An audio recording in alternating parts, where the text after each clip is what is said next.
Thank you for the Natolin Choir's performance of Ukrainian, Lithuanian and European anthems. We are thrilled to welcome you here at the College of Europe in Natolin to the highlight of the Ukrainian-Lithuanian National Day. And now, we are pleased to invite Madam Vice-Rector Eva Ośniecka-Tamecka to take the floor.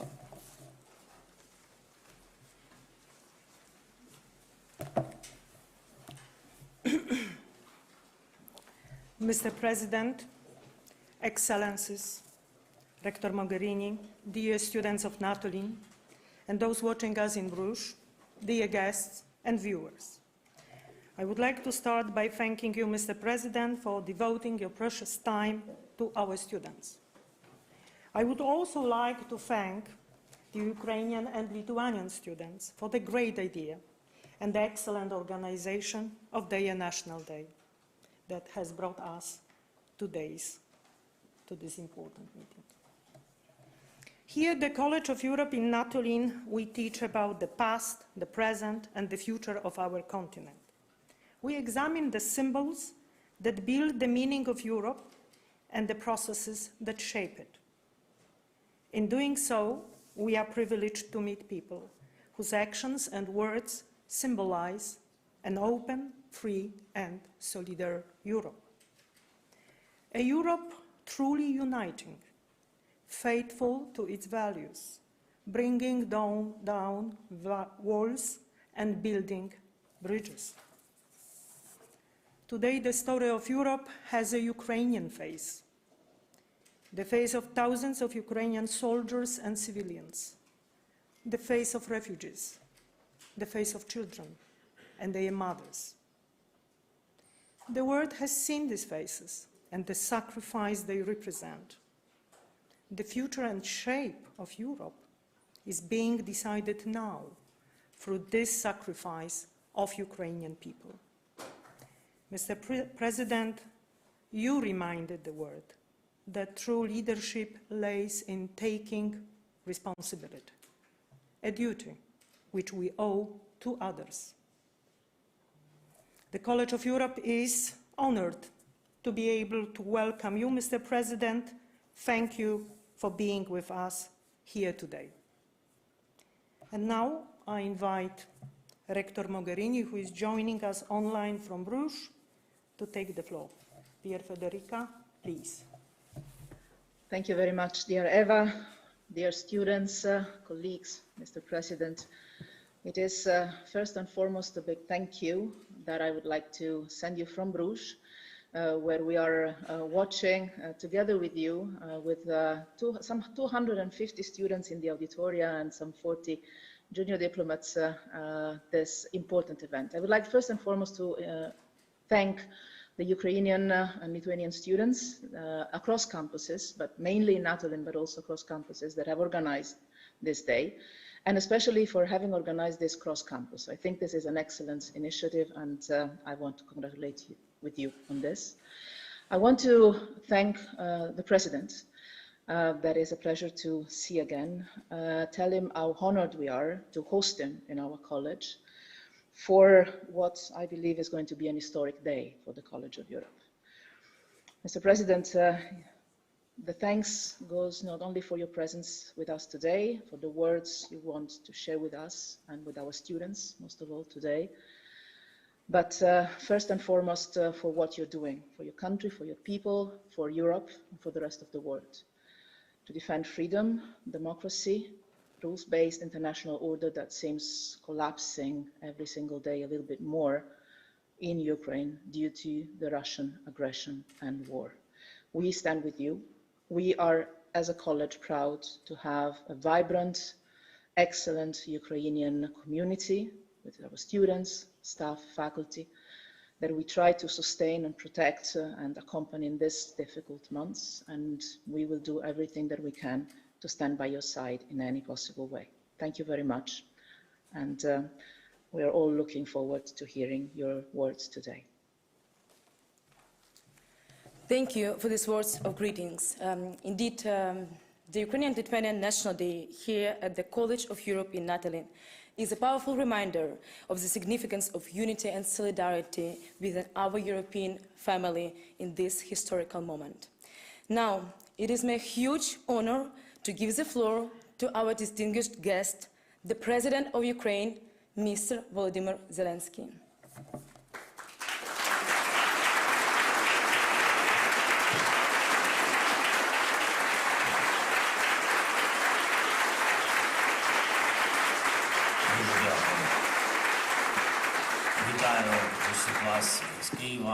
Thank you very much. Greetings from Kyiv, from the city. Відкриємо ще один такий коледж Європи. Another college І of нам Europe точно треба opened більше in фахівців Kyiv, and we з need європейських more справ. І ми вже specialists почали on European роботу matters, по створенню and we have такої already started освітньої work on the інституції в establishment нашій of this столиці. educational Я institution in хочу our одразу capital. подякувати вам за I would like to thank сказані you щойно for добрі слова про the Україну, good words about про Ukraine, українців. Я about дякую вам, Ukrainians. I would like пані to thank Ево, you.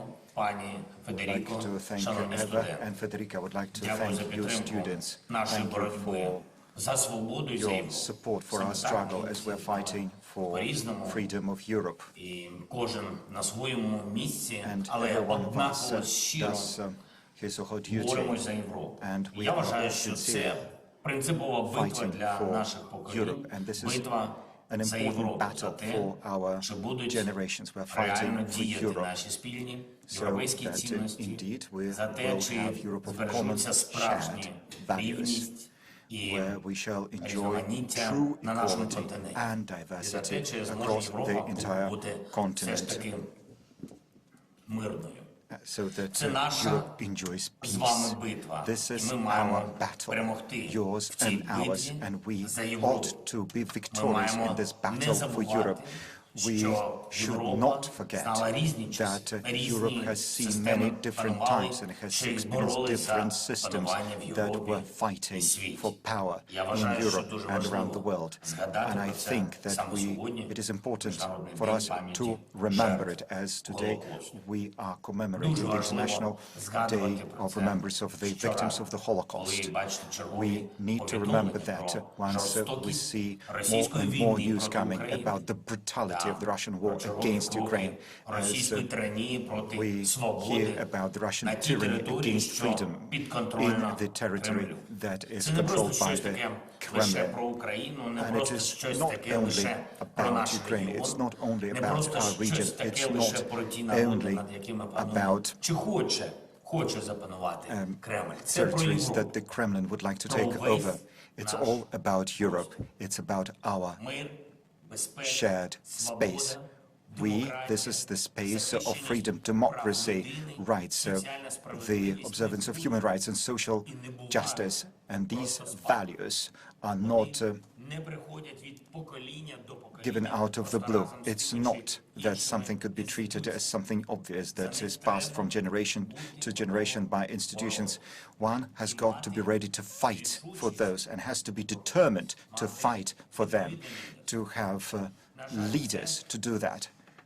Unfortunately, в людській природі it is in our human nature втрачати to relax, to lose what we have gained, різні or to move towards brutality, and different totalitarian systems had their roots here in Europe. But this is the war that is being aged here in Europe, and now the genocidal policy is being exercised by Russia here in Europe. But also here in Europe, we have one of the most powerful sources of global freedom and of international rule of law. This is the source that своє інституційне вираження. has been secured by the previous generations. The European Union, the European institutions, Що захищають свободу, they are there to protect freedoms, the rule of law and human rights and humanity. і зберегти Can such institutions просто існують. Ні. remain just because they exist? No. Не зберегтись без армії. Just like a country cannot stay on its own without an army, just like here in Europe, we will not do it on our own. We need protection, and that is why I'm addressing the students of the College of Europe. I address you to be not only a part of European bureaucracy.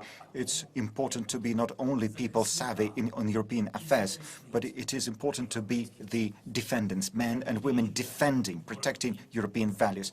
And you're learning here to become leaders in fighting for European values, how to be those commanders who will be able of leading people in their fight, in your fight for Europe. And even once we defeat Russia on the battlefield and when finally Europe may enjoy peace, we will still have to be ready, to be vigilant, to be ready to fight for rights and freedoms in Europe. Tyrannies always find a way to surface. That is why freedom shall always need those who shall protect it, and I do believe that you are the leaders to become. You will guarantee the protection of freedom, and I'm happy to see that the College of Europe in Bruges and in Natolin has students, men and women from Ukraine, from different cities of Ukraine, from Kyiv, from Vinnytsia, from Chernivtsi, from Cherkasy, from Mykolaiv, from Kryvyi Rih, from Kremenchuk, Sevastopol. And we shall do what it takes so that the Ukrainian presence in the European studies shall be ever increased, so that our people will have a possibility of speaking to professionals, that Europeans can see Ukrainian specialists on European affairs not only online, but also once the graduates of the College of Europe shall start working in state institutions of Ukraine, once we see them in the Verkhovna Rada of Ukraine, once we see them in the diplomatic corps of Ukraine, once they start working as representatives of Ukraine around European countries. And I'm sure, I'm confident that they will represent Ukraine with dignity in the EU institutions, including the graduates, Ukrainian graduates of the College of Europe. This is the only path to victory in our battle for Europe. Just like we have united Europe, just like we're reinforcing Europe, this is exactly the way how we shall guarantee security and freedom to Europe long term. Of course, with Ukraine as a member of the EU. Nothing else is possible. Thank you very much for your kind attention, and I'm looking forward to your questions. And I also would like to listen to my great friend, Gitanas, the President of the Republic of Lithuania, who's my close friend, and glory to Ukraine. Thank you.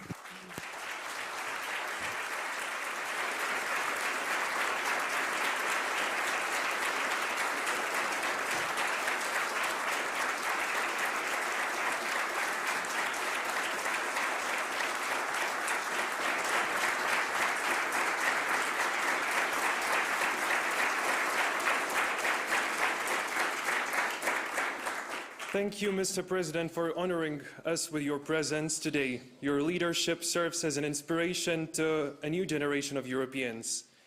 The celebration of Ukrainian and Lithuanian National Day here at the College in Poland holds a significant symbolism of the deep-rooted friendship of our nations.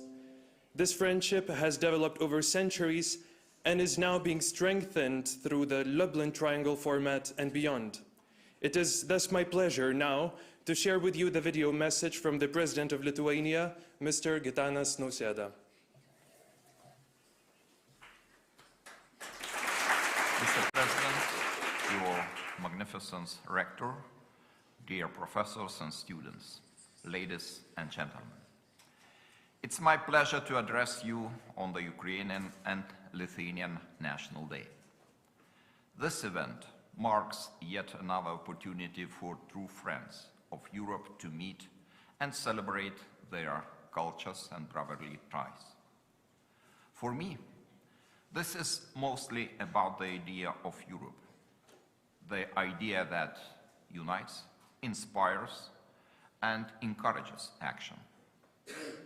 For centuries, Lithuania, Ukraine, and Poland had to defend the core of European values: freedom, human dignity, and the rule of law. To remain in Europe, we often had to pay the highest price. Nowadays, Europe is here, in Vilnius, in Warsaw. Europe is also in the fields and towns of Ukraine, where history is being written in the blood of heroes. While Russia is trying to destroy European solidarity and very idea of Europe, Ukraine stays true to itself and keeps fighting. The rest of Europe has no other path to follow but to help and support Ukraine with all means. It is our moral duty. This event brings me hope that the future of Europe is in good hands. Dear students, when you graduate and go back to your capitals or to Brussels, please always stand in defense of what is right, for freedom and democracy. I am grateful to the rector of the College of Europe, Federica Mogherini, and the whole team for making it happen. And I wish all of you inspiring discussions. Heroям слава!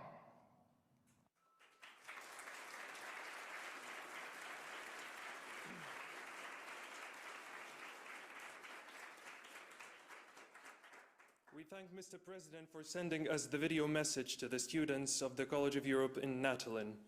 Now we move into the Q&A session with President Volodymyr Zelenskyy. So, dear students, the floor is yours. Please, Kohali.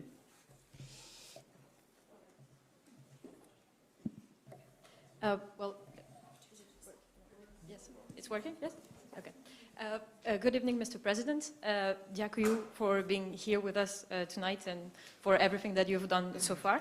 I'm Kohali, I'm European, and my question will be about the recent EU candidate status granted to Ukraine. Some of the most optimistic provisions estimate that Ukraine may enter the European Union in 50 years. Are you scared that the enthusiasm for European integration in Ukraine may fade away at some point because it's a very long time? And do you think that the EU can do something to uphold this enthusiasm for European integration in Ukraine? And Slava Ukraini.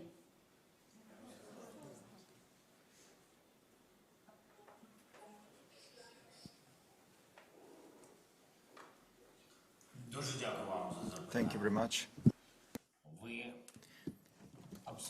Yes, you're absolutely right. Yes, this is a very long path. It has already been a very long path and high-value path for Ukraine, because today Ukraine is fighting and Ukraine is losing the best people in our country. We are fighting for freedoms and rights. We're fighting for our citizens and we're fighting for our shared values, European values. So this is the way, which is not only long, unfortunately, it is also bloody. And it is of great value for our country. Eva has said that Ukraine today and Ukrainians today are the face of Europe. And I was very pleased to hear that, I should say, and I really like this very profound understanding of the processes that are taking place and these sufferings, but we're suffering for our independence and for Europe, and we understand this, we're fully cognizant of this. So, how can we end this war quicker? This is where we need united aid from the entire world. And undoubtedly, we need the support of Europe and of the European Union, because we need to end this war quickly and to save the country, so as to save this very face of this country, to save the faces of these people who are fighting for their freedom, but they're also fighting for freedom of Europe. And this is the task number one.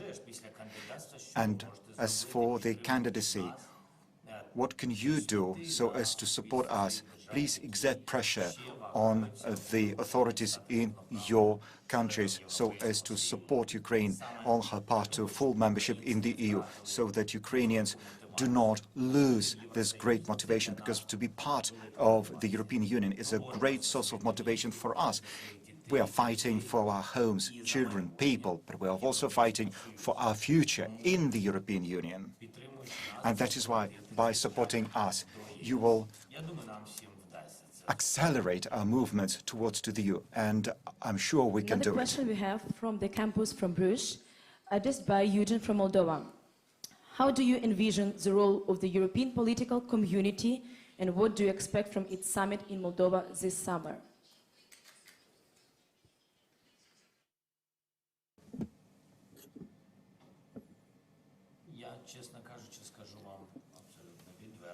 I'll be open and frank.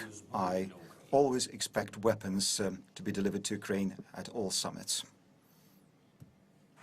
Thank you. However, there are different types of weapons. It's not only about ammunition. Also, we need sanctions. Sanctions are a very important form of weaponry. There are economic weapons, political weapons. They are also important. Mr. President, we will take another question from Natolin. Yes, maybe Olivia?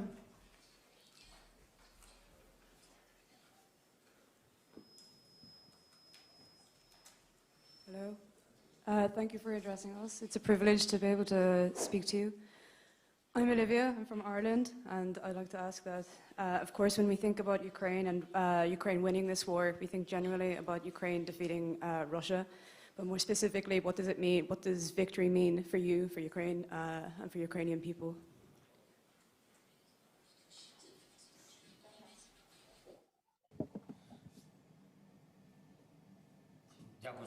Thank you for your question.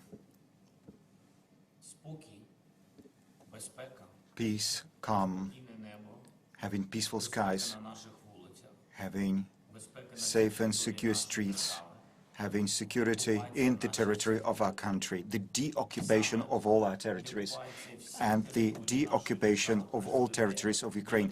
And this shall give us this status, the status when Ukraine will be safe.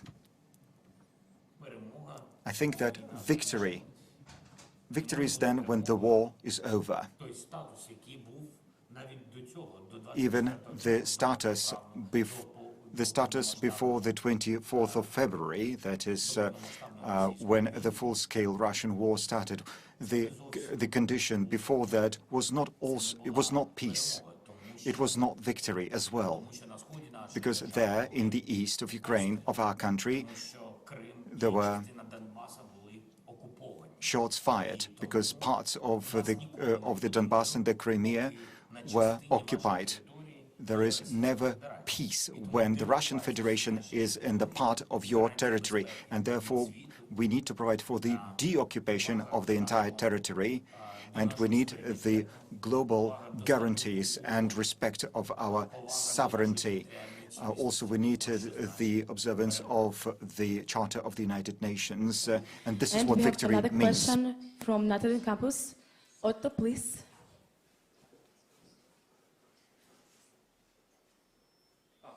Good evening, Mr. President. My name is Otto. I'm from the United Kingdom, a country which has left the European Union, but has most certainly not left Europe. I'm particularly interested in hearing about your domestic agenda. You've spoken extensively in your speech about the importance of Ukraine meeting European standards, and I'd be interested to hear particularly what concrete steps are you taking to ensure that Ukraine meets concrete standards when it comes to being part of Europe. What are the main challenges do you think that you will face, and what sort of steps are you taking to deal with those challenges, and what help can we as Europe provide? Thank you.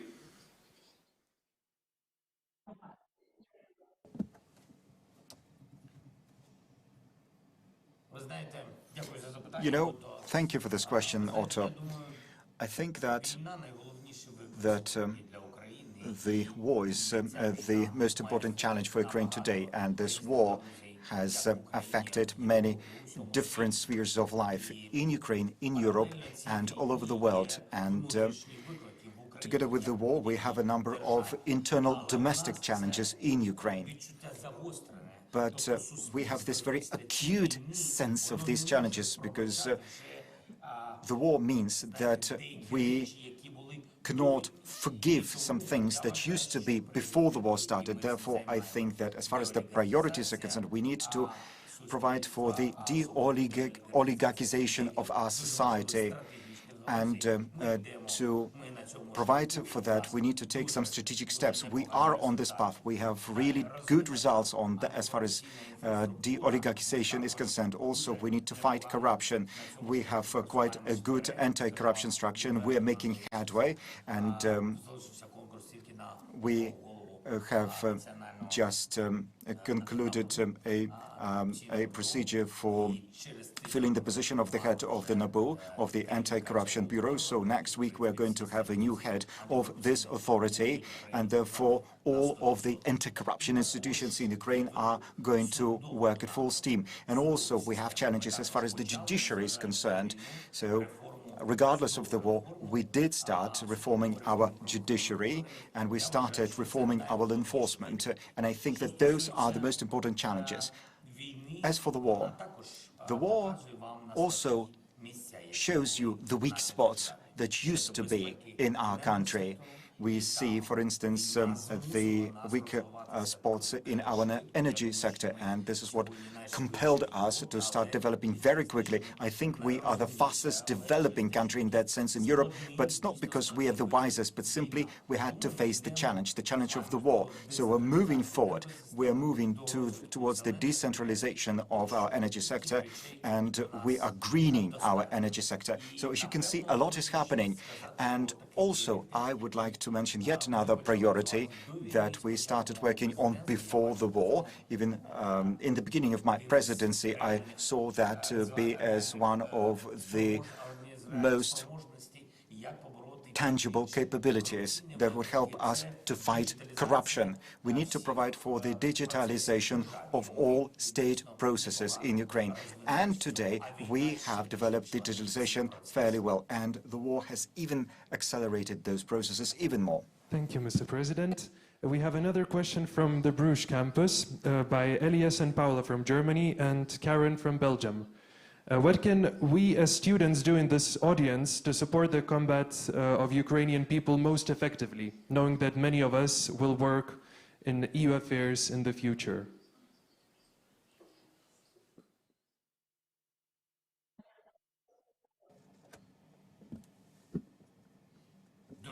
Thank you. Thank you very much for this question. You know that what is most important for students is to gain knowledge. Knowledge is treasure. And after that, once you graduate, you are all too busy. And to gain even more knowledge, you have to work a lot, and there will be many challenges to be faced. Therefore, I think that this is the time when you as a student develop, this is the time to gain knowledge, and then you start applying this knowledge in practice. So gain as much knowledge as you can, but then do go and work in Ukrainian institutions and practice your knowledge in Ukrainian institutions. You will be most welcome, and this is how you will help us. But also now, because of the war, again, because of the challenges, we see that, how should I put it? We see that some institutions are not working quickly enough. I mean, European and international institutions are not working fast enough. They need renewal.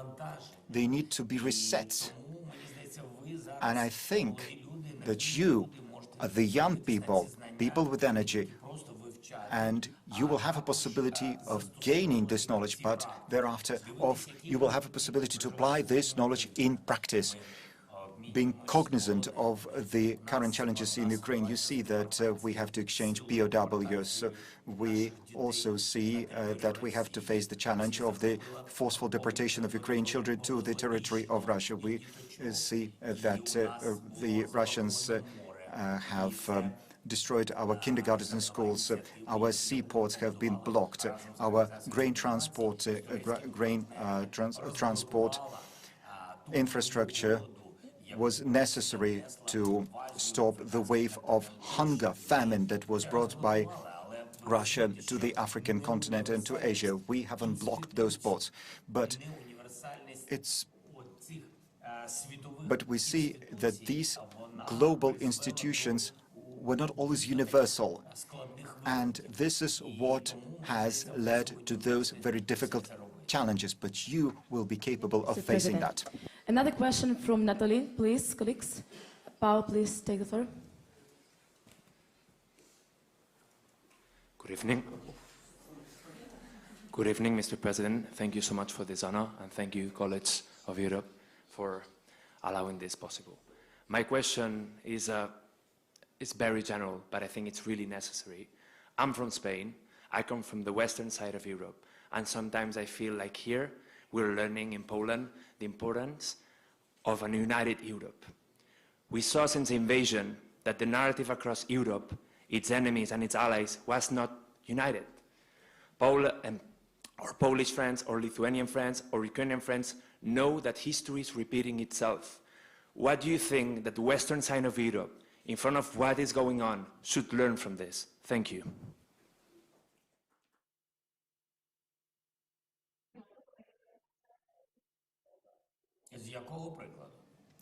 But from what example?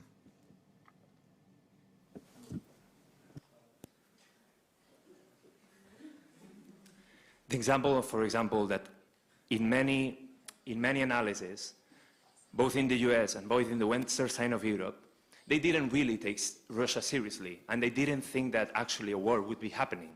Instead, many Polish, Lithuanian, and Ukrainian scholars have long pointed out that Russia is a threat, and that, for example, since the Crimea invasion, this should not be escalated further. I think that the Western side has not taken Russia seriously, and I would really like to know your opinion on that, and what should we learn from that? Thank you.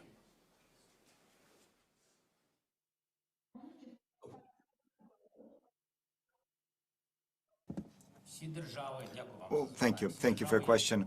All countries that used to be a part of the Soviet Union, or those countries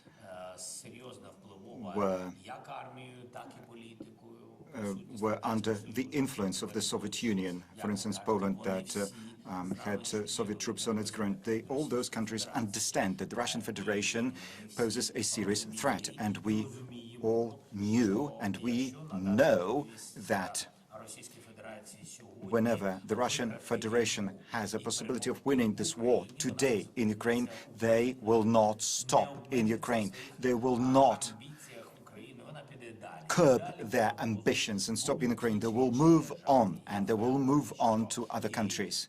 And I'm sure that the Baltic states and Poland and Germany and many, many other countries understand that. And Spain, to the best, if the translation is correct, in Spain is yet another country that has not to take risks, thinking that should not risk the thinking that Russia will never reach the borders of Spain. That would be a big geostrategic mistake. However you look at it, Russia has invaded the territory of an independent Ukraine, and today Ukraine, although we are in a very difficult situation, we are still capable of fighting the Russians back. And that is why it is very important to unite around Ukraine, and that is exactly what the EU is doing. Yes, there are some countries, well, actually, perhaps not countries, but I'm sure that all societies in the EU are supporting Ukraine, and they're supporting our army, and they're supporting us with humanitarian aid and with financial aid. I would like to thank all of the European countries, but some leaders are still playing politics. I think this is redundant. This is not necessary. They're wasting their time. They're not wasting their time. They're wasting the time of their societies, and this is very risky. Thank you, Mr. President. Let's take another question. Please, Roman.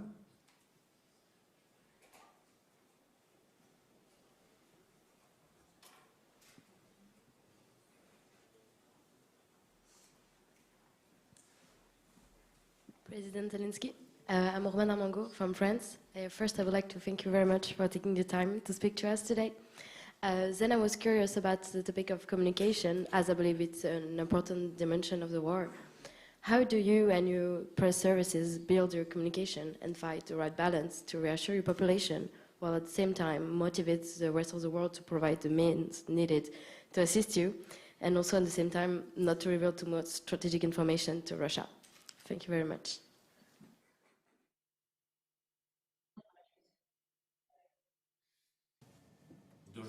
Thank you very much.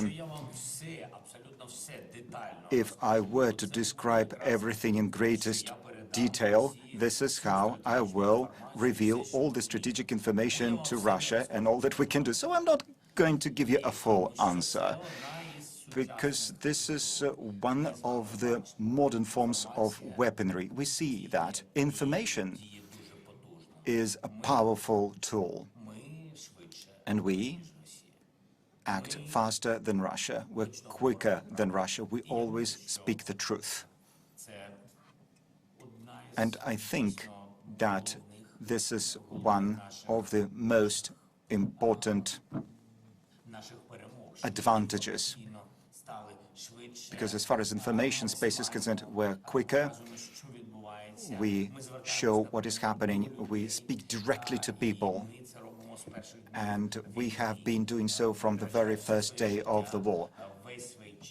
We devote all of our time to maintain contact with people, with societies, with people from different countries.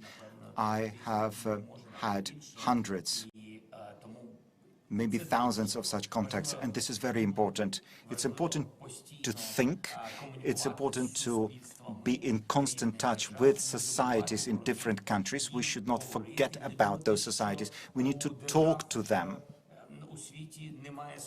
because of course they do have their own problems, and I should not think that everyone is always looking at Ukraine. Every country, every society has its own set of problems and challenges, but today Ukraine is a high priority matter.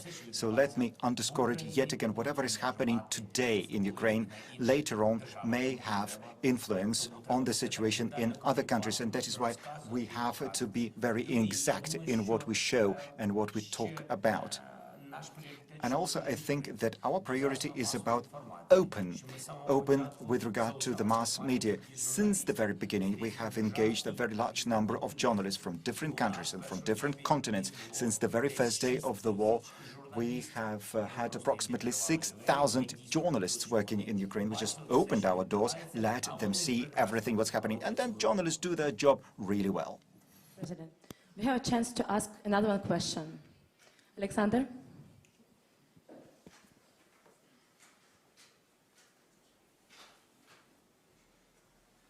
Good evening, Mr. President, and thank you very much for addressing us. My name is Alexander, and I'm from Poland. I wanted to ask you about the global war of democracy versus authoritarianism. You framed the war in Ukraine as a battle between democracy and European values against Russian aggression, but I wanted to ask you, how can we use Ukraine's example to help other nations that are fighting dictatorships around the world? How can we use this example to help those people fight against their dictatorships and to prevent aggression from spreading around the world? Thank you.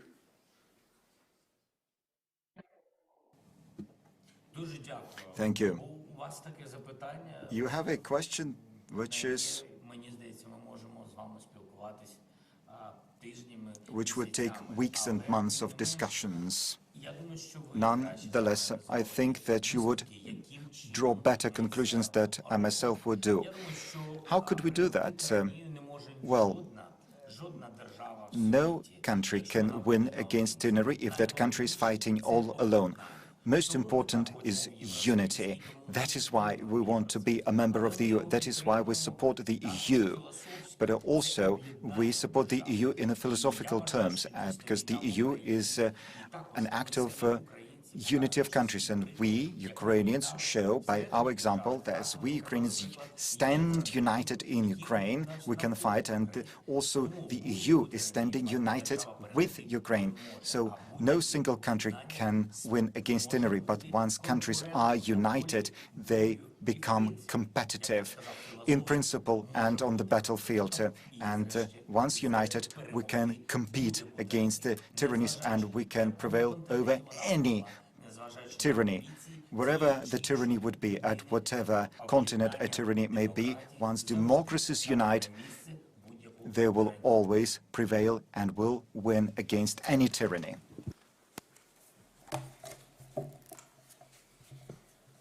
Mr. President, thank you for your time, for accepting the invitation from Natolin students.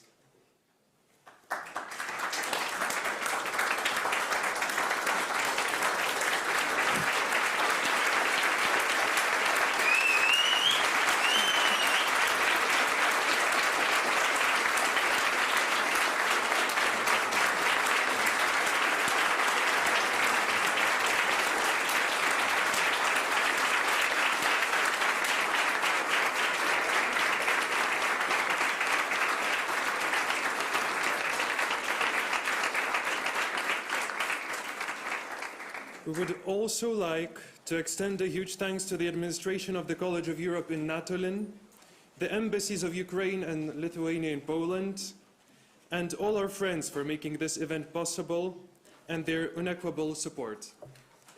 Thank you all, both.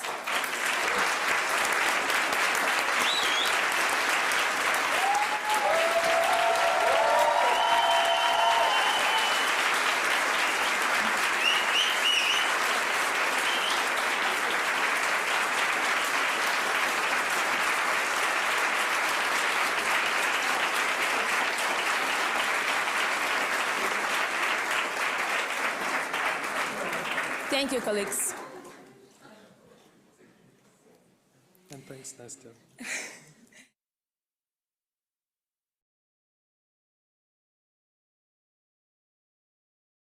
Who was following us online for being with us tonight. We hope to host you in Natolin soon.